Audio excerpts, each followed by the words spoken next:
Good morning, panibagong araw, panibagong umaga guys. At bagong ligo na naman tayo ngayong umaga. Kayo guys, nakaligo na ba?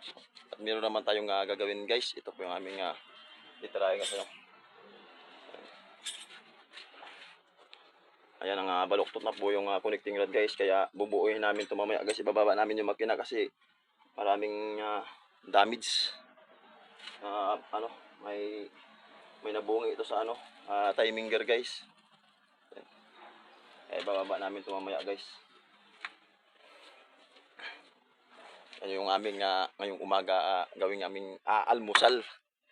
Itong makina guys. Siyempre naligo muna ako guys kasi habang may oras pa. Marami kaming trouble ngayon guys at babakbakin.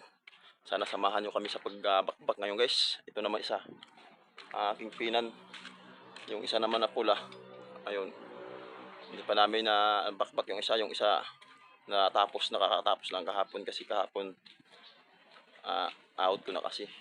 Kaya sila na nagtatapos kahapon. Tapos yung kabila na naman, yung kanan naman ang bakbakin namin. Mumulihan.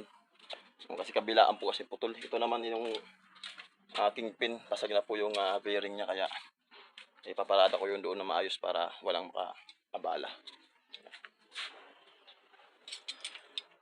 Thank you for watching guys.